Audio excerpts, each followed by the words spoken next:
and welcome to our family engagement presentation on internet safety. So raising digital citizens, internet safety for kids starts now. So to get us started, some introductions. Let's make sure, there we go. So it's wonderful to see all of you. I am Mrs. Michelle Boyce. I am the third grade teacher here at NIA. And with me today, I am Mrs. Abir Fasho, the special education provider at Noor International and Star International Academy. So we are all parents and educators, and one of the biggest things that we want is what's best for our kids. And the reality is technology is part of our culture, part of our lives, part of our day-to-day existence. And so we want to share with you today why internet safety and the responsible use of technology is so important for kids. So we really have three major goals for our session today. The first is to understand the online risks that our kids face, because they do, and they're pretty serious. We want to learn some practical tools and strategies to help protect our kids. And we also want to build healthy habits around the technology in our homes because it's not going anywhere. So we need to learn the habits that are going to actually help us. So that is what we are here to do today. Okay. So did you know that the earlier kids go online, the earlier they face risks, right? Once they're online, they are facing a lot of serious risks. Because they have access to all the people who are online. So over 90% of children aged 5 to 11 use the internet every single day, every day, whether it's for school, they're playing games, they're watching videos. The internet is just, it's a part of our daily lives. And that comes from Common Sense Media, which we'll talk a little bit about them. They're a really great resource for helping parents and families navigate internet safety. So they face risks. Inappropriate content, of course, is one of the big ones, right? We as parents are always trying to make sure that our kids aren't seeing inappropriate content. Online predators, and that's, I think, one of the scariest ones that we face out there. Scams and fake links, and this has become worse and worse as time goes on, and they've gotten really good at making stuff look like it's real. Yeah. And then just unsafe social interactions, especially with their peers. Not as bad at the elementary level, but as they get older, it becomes more and more of a risk. So the habits that we start with, those are the habits that are going to stick. So how we start with them when they're young like this makes a big difference in the long run. So this is some information that Ms. Fasho helped pull up for us about the amount of time that children are spending on screens, and also kind of what they're watching, especially on YouTube.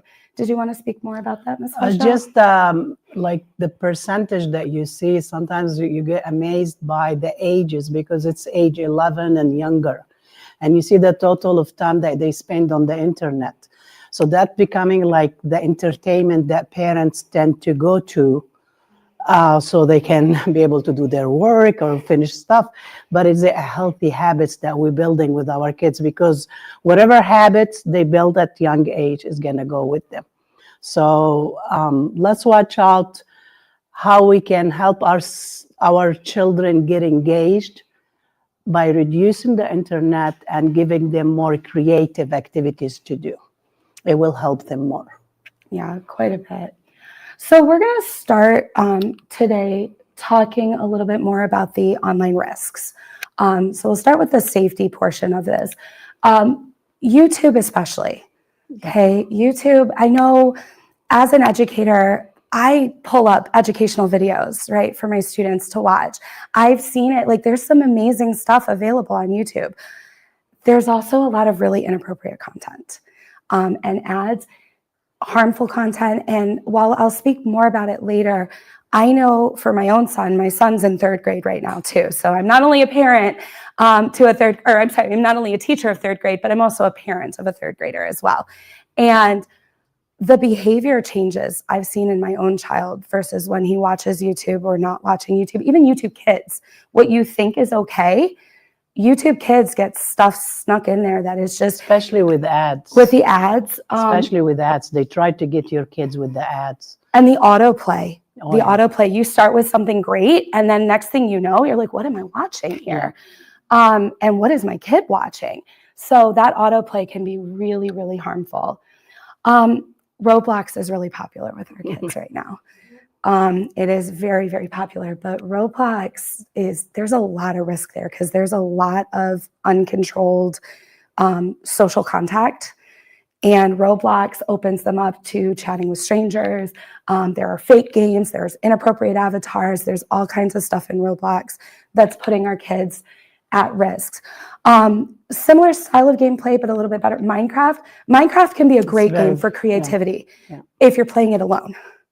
But the moment you get on those servers, and especially public servers, again, you've got people who they can get malware onto your computer. They can have inappropriate comments, in conversations with your children. You need to watch who they're playing with. Like my son plays Minecraft, he loves it, but he plays it by himself. He is not hooked up to the internet for Minecraft. It is a solo game for him. So he can be creative, he can build, he can do all of that good stuff that comes with it without the risk of the online communication. So that's a really big one for us with that. In terms of, sorry, this isn't super, okay. When you do send your kids online, because they're going to go online, one of the things we have to do as parents is make sure that we are informing our children that there are certain things they should never, ever share with anybody. Their full name, their address, their school name, and their phone number, because those are all things that people can use to look up your child. And a lot of our data is available online. So if they're able to look up your child, they are going to be able to find out more about them. And then predators can use that information, whether they're trying to prey on them financially or prey on them socially or in another inappropriate way. They can use that information to get more information, which will make them seem like somebody they can trust. Because they can fool you by saying, oh, I'm a member of your school community. I know this and that. And they'll list all these things they know about you because they did their research. And some things we always tend to share a lot is photos, pictures of our children, and we get excited. We need to be careful when we post pictures of our kids, pictures of us doing things, because predators tend to look for that specific area to be able to get your information, your child information, and start like bullying or, taking any information from them. So let's be careful when we post and try to make it more private and more like family, so they will not be able to, and don't allow your kids to share photos, because that's a big one. Yeah, especially if you don't know what's in the photo. There can be things you don't even think about. Yeah. Like you're in front of your house and you don't even realize, but there's your street address, right? On your house. Maybe those numbers are visible. So we want to make sure, especially not in their school uniforms, because it tells everybody where they go to school. So they know the area they live in. Passwords are something else we need to make sure kids never, ever share. Except with parents. You should know all of their passwords. At this age especially, they should not have any passwords that you don't know, because you need to be able to log into any of their devices and any of their online platforms at any time to see what's going on. Using the stop sign, for teaching the kids using the stop sign, like red, don't, that's something you're not supposed to, and green, that's something that is safe that you can do. It's a good strategy to use to help your kids understand how to stay safe when they are on the internet. Yep.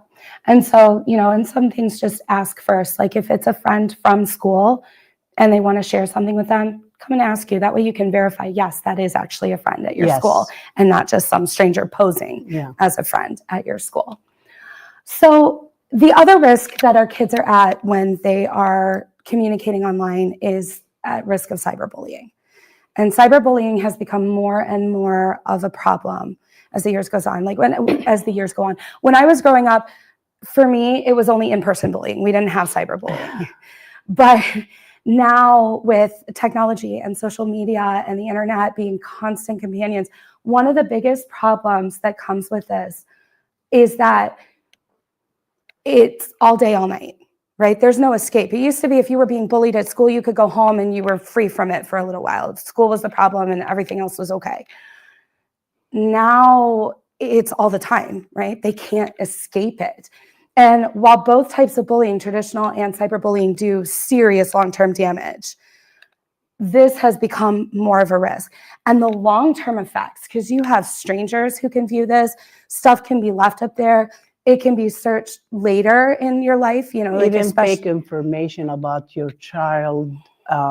They can, like nowadays with the technology, and they make it sounds real and look real. So cyberbullying is a big thing that is affecting our children nowadays, because before it was at school, just face to face. Now it's even strangers can bully on you. Oh, did they like my picture? Did they like the post I have? So this is like, it's a continuous bullying that it affects the students' self-esteem, and we need to pay attention to it. And that's another thing that comes up, especially because a lot of our children are they call them influencers for a reason, right? Yeah. YouTube and social media influencers. They are influencing people, especially our children. And our kids want to copy that. They want to be influencers too. They want to make their own videos. They want to have their own YouTube channel, their own TikTok. And they're ready to go out there and post all that stuff. And we always say, don't read the comments, because those comments are mean. And so our kids are getting exposed to that kind of bullying through just comments on the videos that they post. So they want to be an influencer, but our children are not prepared and should not have to undergo that negative feedback. So what is some signs that you can tell that your son might or daughter might be somebody's bullying them? There's some signs that you can see, like if you notice that your son is withdraw or sitting by themselves, they're not like socially with you, they like to spend more time on the internet, they're more like isolated. So there's things that you might need to look into. Is something going on? Do I need to see what's happening with my son and daughter? Do I need to watch where is he going? What's the website he's using? What game is he playing? Is there anybody interacting with them? So there's signs that can you as a parent see if my son is or my daughter is being bullied online. Cyberbullying is a big thing. Yeah. And we get both things, right? We either get the secrecy and the obsession with screens where they can't pull themselves away from it, or they'll start avoiding it, right? They'll have loved to be on their screen all the time, and now all of a sudden they're scared of their phones. It just depends on the child, how they're going to respond to it. So, any sudden change is a sign that you need to check in. But one of the most important things is screenshot the evidence. Yeah. Because they will try to erase it as quickly as possible. And you want to make sure that you've got the evidence of what's going on, so that later, if you need to take actions, if you're able to take action with strangers and anonymous people online, it's a little harder. But if you're tracing it back to someone at school who's doing that, you want to be able to report that to school, where we can then step in and address it, because it is a serious thing that we do take seriously here and we do follow through on. Yeah. So let us know. If it's not with another person at school, you can talk to platform moderators. If it's a website where the kids are supposed to be there and they're okay to be there, then you can report the harassment. You can show the screenshots, and they can work on banning the person who's doing it, or otherwise getting rid of them. So as much as possible. One of the most important things, though, is the relationship you have with your child. Yeah. They have to feel comfortable coming to talk to you and letting you know. You want to encourage them to speak up if something has happened, to come to you and say, hey, this is bugging me. So make sure, we want to make sure that we're not just taking a punitive approach with how we address technology and the internet, because we want to make sure that our kids feel safe. Yeah, you need to be the support system for your child, not the internet, not their friends online. It's you. So you need to build that relationship so your child or your daughter can feel free to come and talk to you if something is going on. Yeah. So that's a super important part of this. So with all that scary stuff about bullying and predators and things like that, I'm going to go into the part of this that's a little more pleasant to talk about. And the part that's really important to me is the parental controls and tools. So what can we do to make sure our kids are staying safe, but also to make sure that their use of screen time is appropriate and not too much. Anyone who's worked with me or had a student in my class knows I love technology, right? I love to use online resources. I maintain password managers for my students so that parents have access to everything and the kids have access to everything. I think technology is great. I really do. I also know that we have to be very careful in what we use and how we use it and how much we use it for the health and safety of our kids. Part of that is using parental control and those kinds of tools. And while it's impossible for me to go into every detail for how to set up parental controls on every platform our kids use, I do want to share with you one of the most common. Many of us have iPhones. Or our kids have iPads or Apple-related devices. So my family's all Apple. So I'm very familiar with Apple screen time. It's not a perfect system, but there are some pretty powerful tools with Apple that will let you monitor what your kids are doing, but even better, shut it down and prevent them from doing certain things. And that's really important. So at our house, we do no screens Monday through Thursday. If it's a school night, like Monday through Thursday, there are no Very screens. important. Only if there was online homework would my son be able to be on a screen, and only for that homework. That's it. No games, nothing like that Monday through Thursday, because he can't sleep. He can't stop what he's doing. He can't, he just can't shut down. And so we just don't. It's much easier. So he gets it Friday, Saturday, Sunday. And we enforce a bedtime too. His device goes into downtime and shuts down by 8 o'clock so that he can actually go to bed. And that way he can't be on it at night. So Apple screen time with their downtime is really helpful. You can set time limits for apps. So you can say, okay, I only want my kid playing Minecraft for an hour a day. After that, they need to do something else. You can say, okay, Minecraft, 1 hour. That's it, done. And you can block things. You can even block Safari if you don't want them just browsing the internet. You can restrict it so they can't install or delete applications. So you'll know what apps are on the phone at all times, because if they want to take something off or if they want to put something on, you have to go in and do it. They can't do that by themselves. You can turn off in-app purchases so they can't accidentally charge your credit card for all those coins and whatever game that they're playing. Gives you a fair amount of control. Yeah. Yep, I keep that shut off for a reason. Make it so that any purchase always requires a password. It takes Screen shutdowns is very important, especially at night. Mm-hmm. Especially at night, like it's very important for you to implement it and use it for all the games and all the tools that you give your son or your child to work with. Screen shutdown, because a lot of students tend to wait till parents are asleep and they go and they start playing. So when you shut it down, you are in control. Yeah, Ms. Fasho and I have sat through a number of meetings with parents who have mentioned their children having trouble sleeping, and sometimes a younger child who has the restrictions that are being enforced, they share a room with an older sibling. And their older sibling is on their device. Yes. And suddenly the younger child is seeing what's on the older sibling's device and is being kept up by what the older sibling is doing. Yeah. And that can be a big problem too. Yeah. Before I show how to set up Apple screen time, I also want to say Google has their family link. Almost every video game system, we mentioned Xbox and Microsoft, but Nintendo has parental controls. There are also apps and services that you can purchase if you need broader control.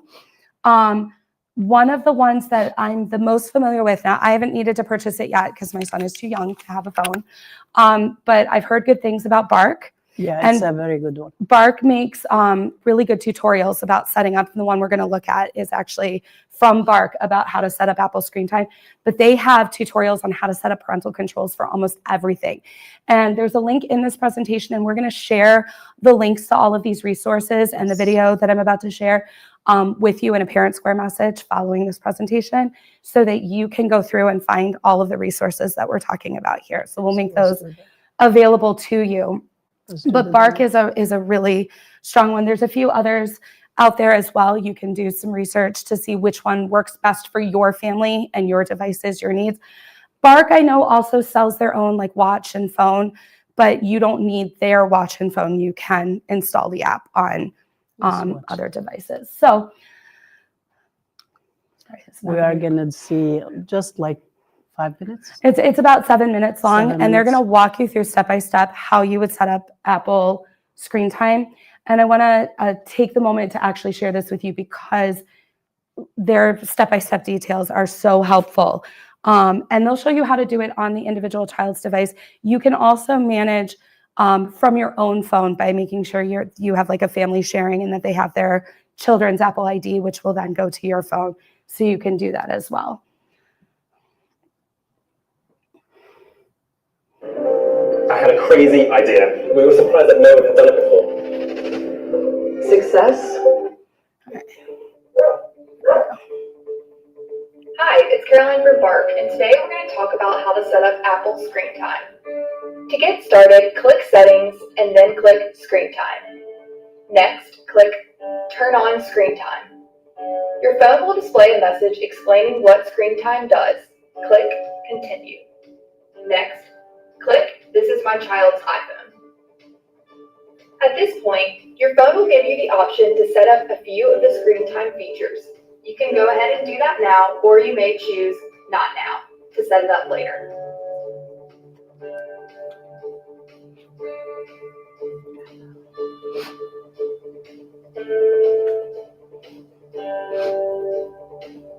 Finally, in order to complete the setup, choose a Screen Time passcode. You may also use family sharing to set up Screen Time. To get started, click Settings and then click your name. Next, click Add Family Member. You will notice a few options, including Invite via iMessage, Invite in person, or Create a child account. If your child does not have an Apple ID, you will need to create one now. Click Create a child account. To complete setup, enter your child's information. Now you will notice that your child has successfully been set up with an Apple ID. To turn on Screen Time, click Screen Time and click Turn on Screen Time. At this point, your phone will give you the option to set up a few of the Screen Time features. You can go ahead and do that now, or you may choose Not Now to set it up later. If your child already has an Apple ID, simply click Invite in person and enter in their email and password. Now you will notice that your child has successfully been set up with an Apple ID. To turn on Screen Time, click Screen Time and click Turn on Screen Time.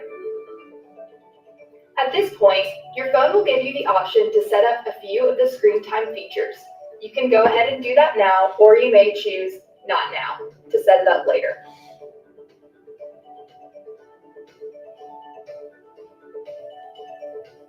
With Ask to Buy and family sharing, whenever a child initiates a new purchase or free download, the request goes to the family organizer.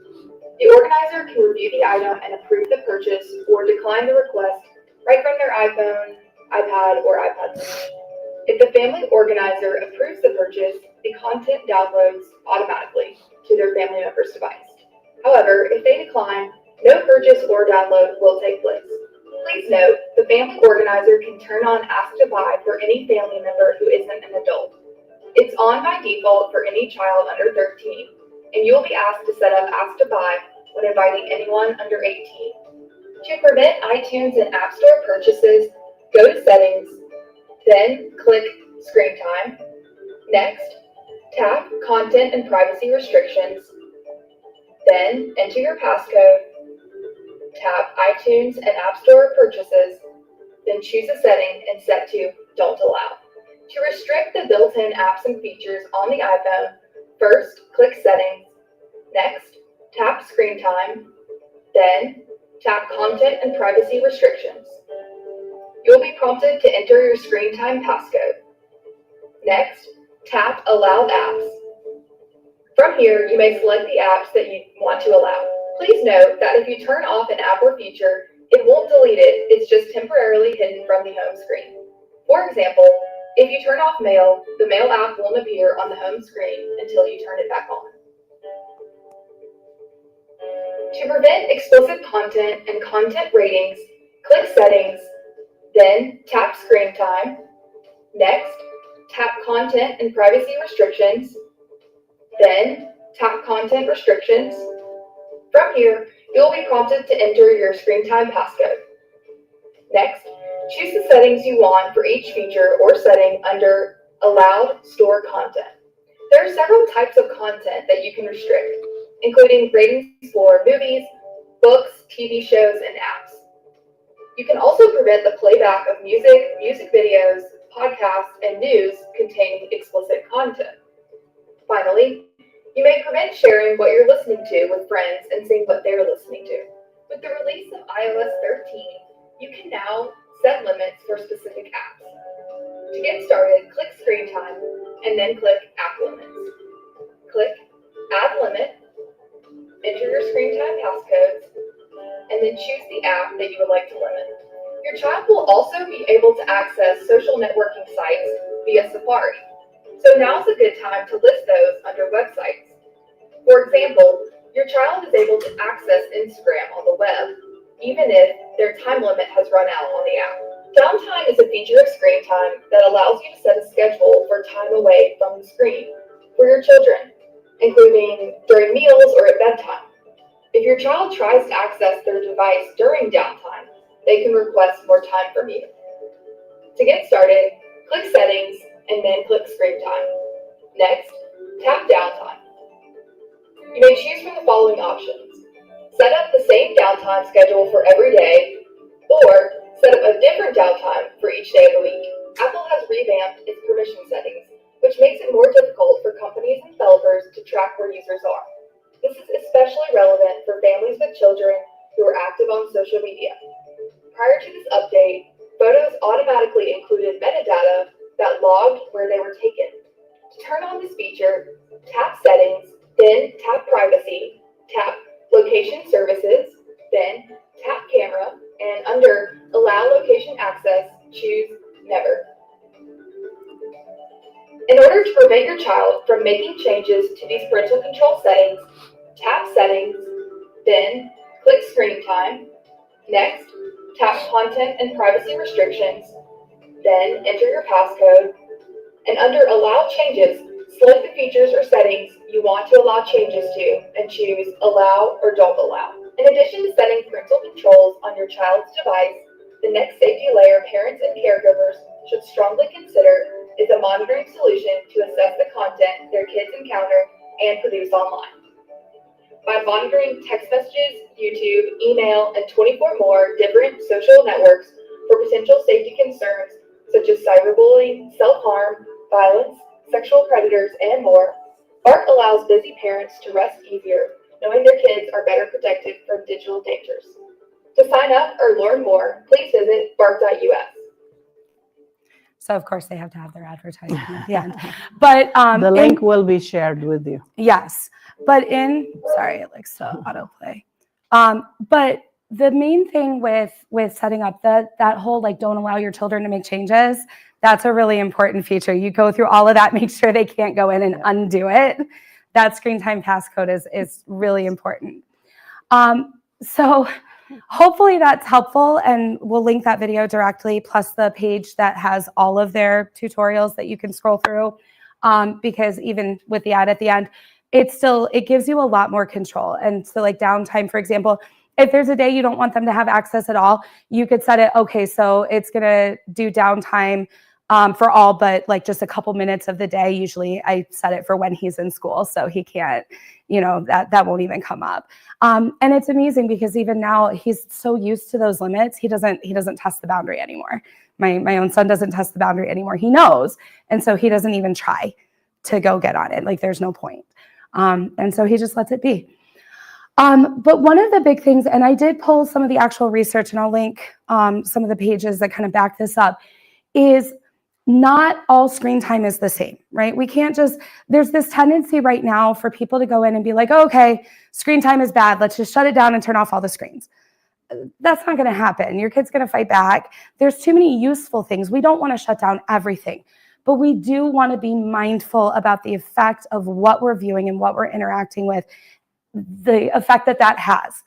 We know for executive function, those are your thinking skills, right? Your ability to like get stuff done, to stay focused on a task, to follow through with things, to have that persistence when something is challenging. They have done quite a bit of research that shows that fast overstimulating shows or media content is actually linked to poor attention and self-control. Yes. There was a study, and it's linked to not necessarily directly here, but one of the first studies they did was where they had a bunch of young children either watch SpongeBob SquarePants, a slow-paced educational show, or just play creatively without a screen. And then they tested their executive function skills. And the students or the children, I should say, who viewed SpongeBob did really poorly. Yeah. Whereas the ones who viewed like a slower paced educational show or played creatively did much better. So what we show them matters. And I saw this with my own kids. I see this with my students.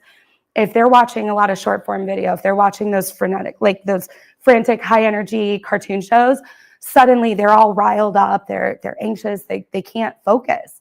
Whereas if you're watching something slower and more meaningful, then they come away from that feeling like they've gotten something positive and they do better. We are an elementary school here, but we have preschoolers, and as we get younger and younger, if we do too much high screen use, especially of passive content, they score lower on executive skills, and they have a harder time focusing. We've also found for behavior and emotional regulation, more screen exposure is associated with behavioral and socio-emotional problems. And age-inappropriate content is going to predict more stress, aggression, and poor regulation. Yeah. And we see this a lot. And of course, the younger kids want to watch what their older siblings are watching. They want to see what the big kids are doing. And we see this stuff trickle down. Our lovely 6'7" meme that's very popular right now. Even if the young ones didn't see the original, they've heard their older siblings or other students doing it, and now they're all doing it, whether they know it or not. So context matters. Watch with them. See what they're watching. They shouldn't be talking about stuff that they're watching and you're like, what is that? I have no idea.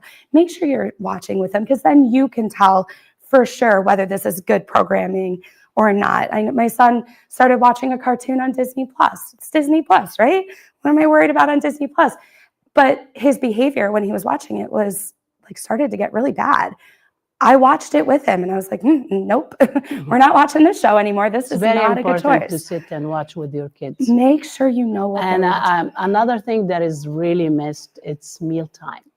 Yes. Mealtime is mealtime. It's time for us to sit and talk, have conversation. Yeah.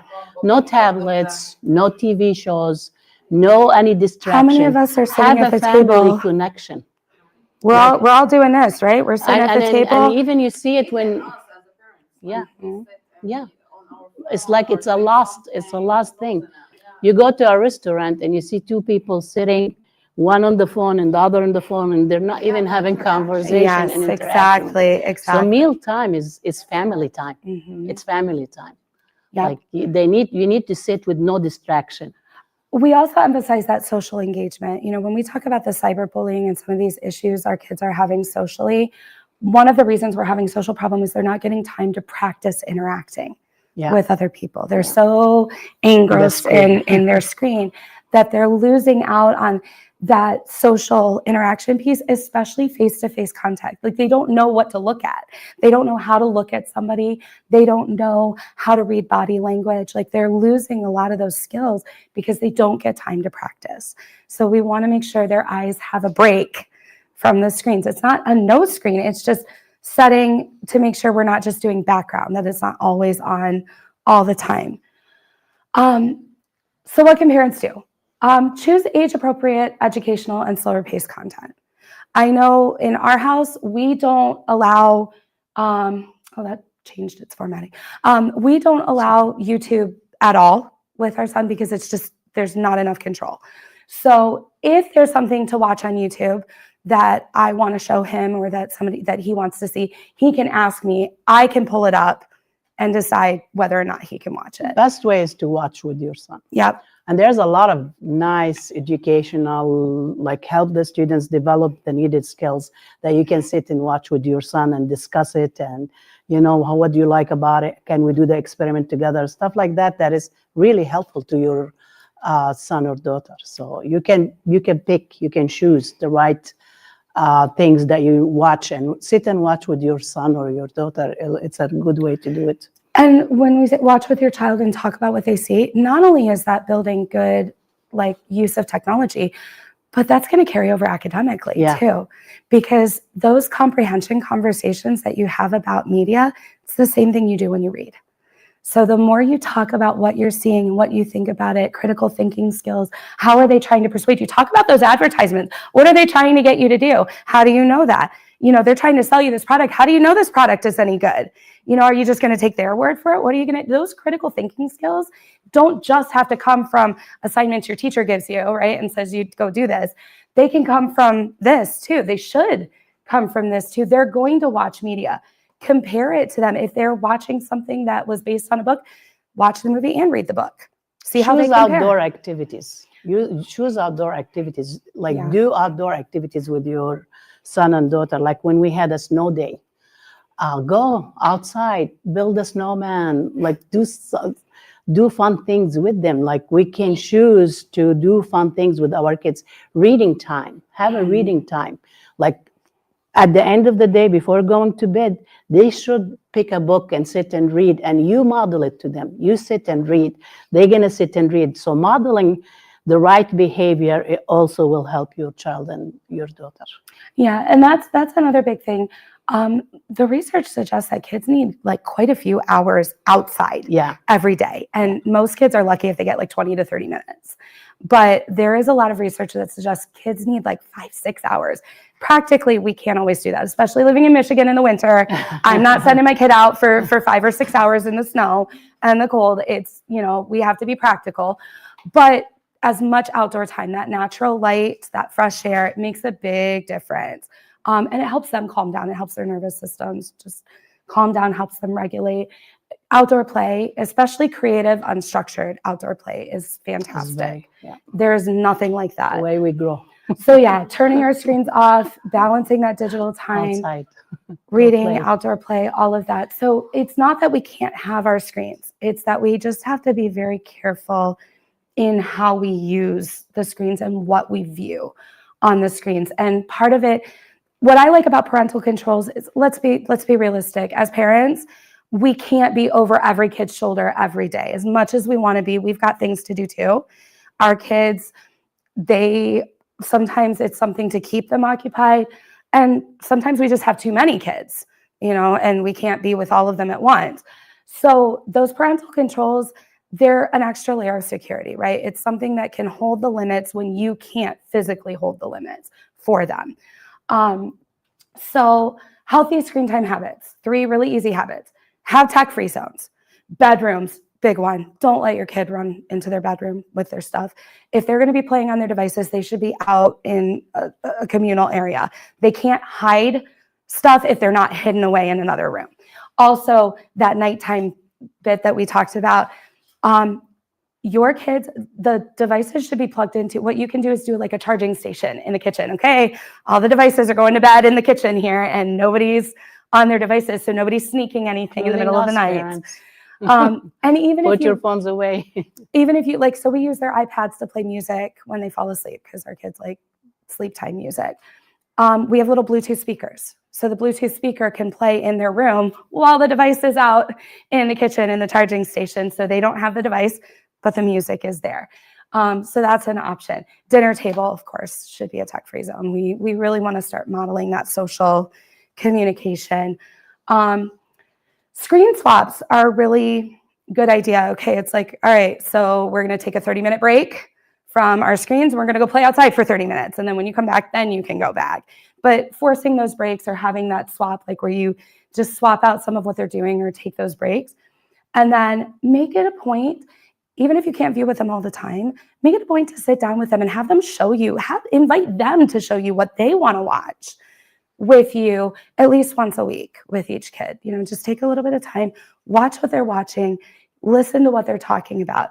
And it doesn't have to be like a power struggle, right? If you're inviting them to participate with you, we want you to make sure that you're asking them. Don't accuse them. It's like, why are you watching that? No.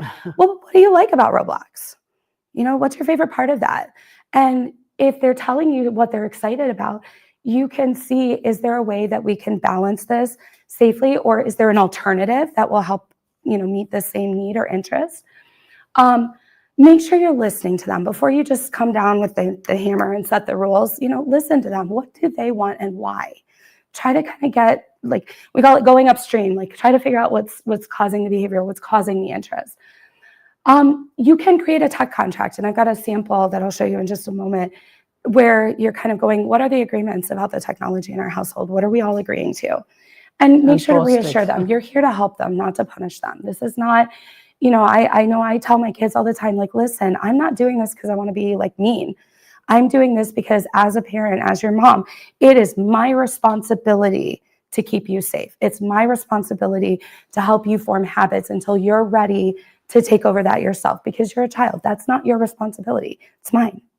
So you don't have to be the bad guy to yourself. I'm going to take that responsibility. Yeah. So we have, with some of our resources, remember, this is a daily conversation. It's not a one-time thing. You can't just talk about it once and run away.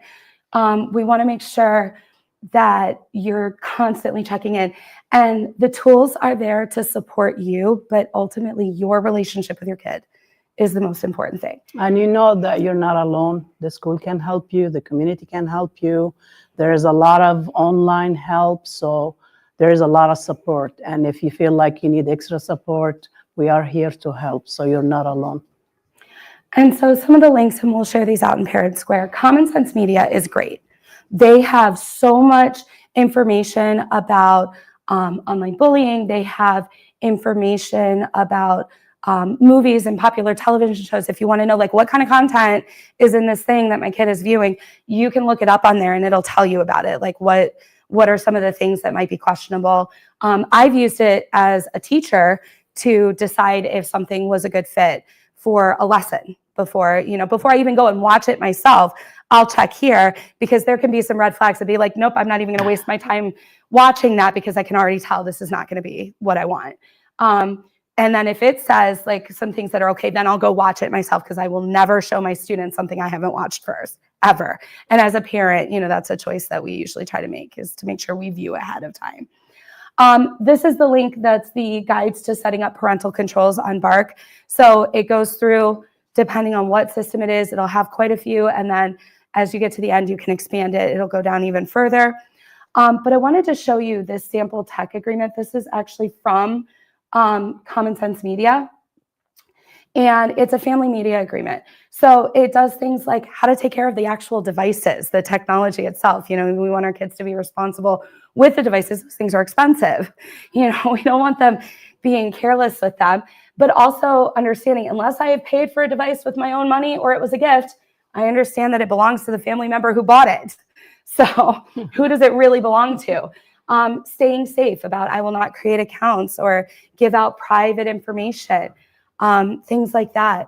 Thinking first about how we're going to interact with other people. And there's room to add your own if there's more that you want to add All to these links will be shared with you. Yep. How to stay balanced, how to communicate. But it also has a point where you, as the family, are agreeing to recognize that media is a big part of their lives, even if you don't always understand why. To talk with me about what worries them and why before saying no. So all of those things we talked about with relationship, that's built into this as well. And it makes you feel like we are together in it. It's not like I and you, it's both of us. So that way it's kind of a team effort. So that is one of our options there. So I believe. Yep. All right. So but all these links, we are gonna try to get them and post them in Parent Square. And it's like you can click on it and you can download or complete. It will help you. It's a helpful and I'll share resources. directly the link to the video that we watched, in addition to the link to their page with all the other videos. Because I know not everybody is screen time, but screen time is just one of the most common, especially with our kids having iPads. because iPads are built into that, even if you don't have an iPhone. We have like some time if you guys have any questions, any concerns. They just show the models for the Apple devices. No, they have it for everything. They have it for Google, Xbox, and Nintendo Switch. I'm the Apple person. I know, like, which is totally fine. Not everybody is. on Samsung, yeah. Yeah, okay. no, I and mean, they have there for is. Samsung. There They is. actually go through Google for Samsung. Yeah, so All of there's- that is on there as well. The Bark tutorials are really well done. How are you gonna see me here? I'm gonna bring you all the devices. All the devices to set up. And boys. honestly, I'm always available to answer questions. And I do my best to answer with what I know. I do love working with technology, but I also know how important it is. I can't always pay attention to what my kids are doing. So having those limits. That's very true. But honestly, like the videos, the tutorial they show you step by step how to do it. How to For I both, really need it for both, because not just for I know, Apple. like, I have- Yeah. I'm a student, It so show you like sure step I by can step. study. Honestly, it's very good thing to go look at it and do it I need it. with all like the iPads and whatever your son is using, the gaming that they're doing, and it shows you step by step. And they have the game systems. Like I have, my son has a Switch. So I have parental controls set up on the Switch. And so I can adjust it when he wants time on the Switch. And they do the same thing. I can set how much time he can play each day. Yeah. So Monday through Thursday, it's set to 0 minutes. It has a bedtime. The only thing with their bedtime is unlike downtime where you can set it to any time, their bedtime, the earliest is 4 p.m. And then, you can set it all the way to like midnight. And then you can decide how early you want it to wake up. Is it 6 a.m. the next morning, 7 a.m., like what time the next morning for when it comes back. But they do have, you can set for a certain number of minutes or you can set for unrestricted. So, we have balances. There are times that I have to limit him, like, nope, 2 hours and you're done. And then there are times that we do unrestricted so he can come in and out. Because sometimes one of the problems he'll have is he'll leave it on. And then that's using up his minutes. Or his sister will try to steal it, or I'll ask him to do something, and then he gets mad because he's losing his minutes. So we're it just depends. But that's where the relationship comes in, right? Where we kind of pick and choose. You have any? So I have I thought that was really good, the Monday through Thursday. Yeah. Say like no screen time. No screens. So does that mean on like the weekends would be the time to do like anything on like IXL or something like that? So it all depends. So like I said, if my son was getting online homework, I would allow him to access a screen purely for homework. I do it for no like gaming, no watching, things like that. That's where I set it for Monday through Thursday. Now his school doesn't assign homework generally, or very minimal homework. They have a different position on homework than we have here. But for something like that, I would let him practice on that for a limited amount of time, but that would have to be done at the table where I am. So he's not like secretly going over and browsing on something else. Like when you do the limits and the blockage, you can let them do school, because let's be real, it's nowadays everything is on technology. So they can do the school work, but they will not sneak in and go like when you're not looking and playing Right. video games. And you can do that, like if, for example, if they have an iPad and they're doing their IXL through their iPad, you can make IXL always allowed Yes. and block everything else. Yeah. And so that So way you they can can do that. only You have do their control. IXL. And things like that. But, and it also depends on how you want to balance it. I know, like in my classroom, I do the homework weekly.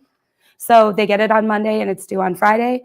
So you could have one night be your IXL night. Like we're going to do all 4 IXL skills for the week, one night, and that's the tech. And then we're not going to do the screens the rest of the week. And that way you can limit it a little bit more if that makes it easier for you to control. But I do find the behavior is significantly improved. Yes. When we do not That allow those takes screens time. Monday through Thursday, Yep. he goes to sleep better. Yeah. He gets up better in the It morning. affects a Like lot. it's just much, Takes a lot. much better. Yes. Yeah. No screen time all the week, Mhm. on the weekends, and they play together. And I always say, like, look at them, how they are playing and creating games. Yes. It's Yes. nice. That's amazing. Watching the Lego creations that come from Oh, my yeah. son during the week, Yeah. because he has that timer, the tracks that he builds. The hardest thing is the 3-year-old trying to knock his Lego. stuff down. We have to sometimes have separated play spaces so that she's not, because she's the terror for his builds. But no, and I mean, we're not going to be perfect. You know, have I let my kids have screens at the table sometimes? If it's the difference between them eating or not eating, sure, because my children don't like to eat. So sometimes, you know, we do what we have to do. It's not about being perfect, right? We say progress, not perfection. Just do the best you limited as can. much as you can. Limited as much as you can. Limited as much as you can. Encourage other things. Also, table manners. Yeah. Putting all those that, devices away when they're at the table That's- so that yeah. you have the opportunity to model and teach table manners. Yeah. Right. Yeah. So go ahead. Yeah, so, I'm sorry. No, it's okay. Go Yeah, ahead. so my thing is, for my daughter, she's an only child, and I work full time, so does my husband. So like sometimes, like I have a hybrid job, so I'm working on my screen. So she's always seeing that, and I want to be like, okay, like I don't want to also give her a screen too, because then she just gets out of control with it. Like after the next video, and she doesn't want to stop. She's like, oh, I'm like, she doesn't understand. Like, And we're designed for that. right. Yeah. So like, do you have like advice on like what are some like good activities that she can do? So a couple of things that I found to be really successful: coloring activities or crafting activities at the table, Legos. because then they're sitting at a table and they're Legos. doing that work like you are, but instead of through a screen, they're doing actual creative, engaging play. Building toys, Yeah. anything that they can build. Puzzles. Yeah. Puzzles. Yeah. That's a good idea. Yeah, puzzles, Duplo Legos or regular Legos, Magnetiles. They love to play with Magnetiles. Give Those them are- like projects to do. Yeah. Things to do, like create something, like for example, a puzzle that she can complete, like Legos that she can build, like a small car or a small toy, Play-Doh.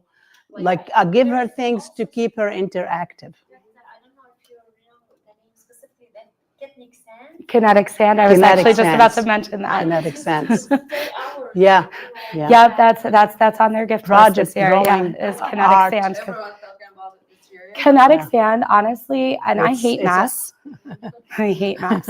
Play-Doh drives me nuts because it is so messy. But kinetic Wait till you sand, do it with them. kinetic sand sticks together. It does not dry out. It feels good in the hands. I like kinetic sand. Yeah, kinetic sand. And my kids just like watching. My son's really into space, and so he'll build planets, and and then he'll like smash them apart and just have fun with that. So yeah, And some of them's like castles. And and they have like the they're molds really you can nice build. A ones. lot of the stuff that The you one could do that with you can Play-Doh, mold. you can do with kinetic sand, and it's less messy and it doesn't dry out. But So when the even kids with- forget to put the lid on, it doesn't matter. They should pay for the- It doesn't Even matter. with Play-Doh, I love Play-Doh. It's okay. Hey. You make it with them. Let them have fun. Listen, I'm just doing all my shopping and I'm going through all the toys and I'm like, we have more Magnetiles and Legos and Duplos and building blocks and train tracks and all of the creative There's a stuff. Like, lot I of- just don't a even know lot what of- else to get because we have A lot. a lot. Something Ms. Boyce, also because I have discovered that a lot with working with kids and my kids, my own, that you don't have to give everything. Yeah. Because the kids will get bored. They Yeah, do, yeah, So yes. you always have a strategy. Yes. Give something. Yes. Or when they are bored, you give something else. Yeah. Rotate your toys as much as you can. Yeah. If you put something away for a while, like we have some stuff stored out in the Yeah. garage, my son will see They miss it it. after Yeah. a month and he'll be like, I want to play with that. And it's like, okay, now the interest is back. Whereas before he could have, just ignored it. So yeah, Right. rotating the toys, that creative play, but also teaching our kids how to be bored and what to do with that. That's, Allow I mean, them. I know Give them we're free so time. busy scheduling, but Hey, find something Find to. something to do. they need to, Creative. Yeah. they need to learn. And that's why I like that unstructured outdoor play. Like just go outside and play. Yep. I know when I was a kid, my parents used to kick me out on nice days. They're like, nope, go outside and play. I know. Don't And bother they me. never Don't gave come us in. all the tools. If you're thirsty, that's what the hose is for. Like I had a little bit of an old school upbringing. But yeah, no, they did. And I learned how to be bored. I was an only child. So I learned how to be bored outside and how to You entertain become myself. creative. Yeah, You find you learn things how to be make- creative. yeah, You tell your own become stories. It's the opposite for us. We were speaking our parents to go out. Please, please. And they were, no, we're not staying home all the day outside and maybe just till we're gonna go to sleep. The only time we're going home. Now you you got the child, please go outside. Yeah, go, goodbye. So no, just Thank you, please take us home. and I think, once you'll get a lot of pushback if you're changing your rules to where you're saying, hey, no screens on these nights, we're going to really focus. You will get some pushback at first. There's going to be a lot of, upset about that because they're used to being able to do it, but they do adapt. It takes a little bit of time and they'll actually feel better. And the more they feel better, that's going to really help. So Thank you so much for joining us. yeah, really And, appreciate having you. thank you. Thank you. Good. I'm Hopefully glad. that And if was you have any helpful. questions, Thank feel you. If free you to have send any me a questions, we are message. available. We're Thank always you so available. much. Thank you. Thank you. Thank you. It's Boyce, MBOICE. Thank you. Bye, Kitty. Like that? Yep, like that at NIAPSA.org. There's some. I know it's going to want to autocorrect it. All right. Thank you, guys. Thank you. والله NIAPSA.org. انا عندي على السامسونج عملت بس انا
HES Academies have been serving the Detroit metro area for over 23 years, promoting academic excellence, leadership, and cultural diversity, ranking as some of the top schools in the state of Michigan. Our pre-K through 12th grade students enjoy tuition-free, state-accredited education by STEM-certified and highly qualified staff with no geographical restrictions, and with advanced placement, college dual enrollment, scholarship, and Arabic language programs.